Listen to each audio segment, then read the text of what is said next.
All right, welcome to the last portion of lesson 8.2, not including the math boxes. We are using a table, a rule, and a graph today. This is borderline review and kind of a breath of fresh air after what we were doing on the previous days in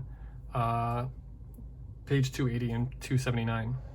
As an aside, my last video had to cut off pretty early, but if you're curious about checking your work, number 3 on page 280 ended up coming out to 7 7/8. And if you want to pause and take a look at my math to figure out how I did that, basically I found half of our area of the smaller rectangle, and I took that away from our overall area of the big rectangle, and that gave me 7 7/8.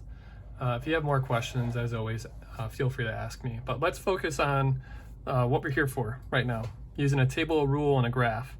And the long and short of it is that apples are being sold for $1.50 per pound, and Anita looks at $1.50 like 1.5. Because 1.5 is like 1.5, and this is $1.50. So she said each time I add 1 pound of apples, I add another $1.50 to the total cost. Yeah, that makes common sense. That's how it works. If you're selling something for $1.50, and that means every time you sell it, you get another $1.50. So basically what they're asking you is to complete this chart, and you're going to use this data information to create a graph of your data below. So let's take a quick look at the rules.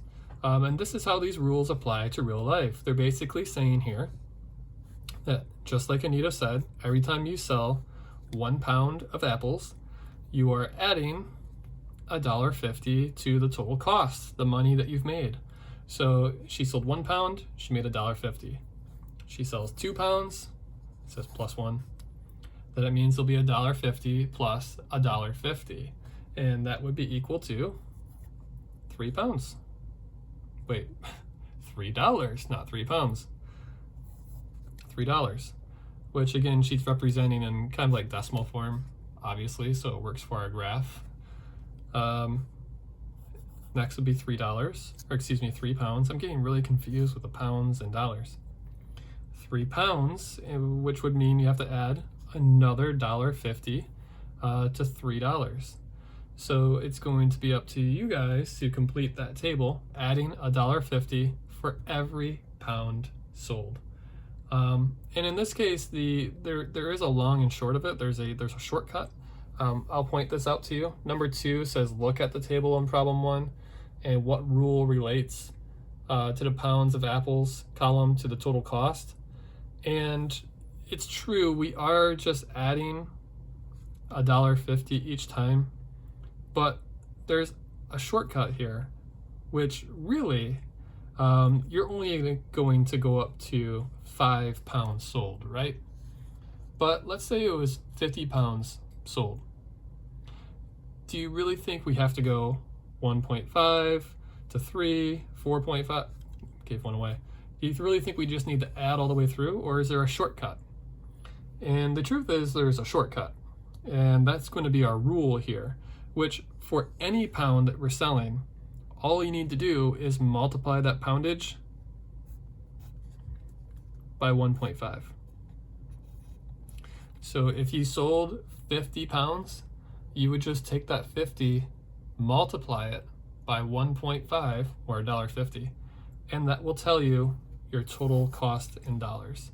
So this is our kind of shortcut rule here, that you're going to take your pounds, multiply it by $1.50. So once you're done there, this will be, again, just a little review. They want you to create ordered pairs of your information. So we already know the first ordered pair is going to be parenthesis 1, comma, parenthesis 1.5. Spectacular. And then you're going to head over to your graph. And just like always, the very first coordinate is our x coordinate. So here's our x-axis. So we're going to go over 1, and they really did you a favor. They split these up by $0.50. Our y-axis, the vertical axis, is 1.5. So we're going to go over 1, up to 1.5, and there is your first data point. As always, after you have all your data points listed, find a straight edge. It can be a book, it can be a protractor, it can be a ruler. Anything to make this line, wherever it's going to end up being, as straight and perfect as possible. All right, we're going to keep this one short. As always, if you have any additional questions, anything that's throwing you for a loop on this page, feel free to reach out. Otherwise, I will see you guys for lesson 8.3, which I think we'll be jumping into volume and fish tanks.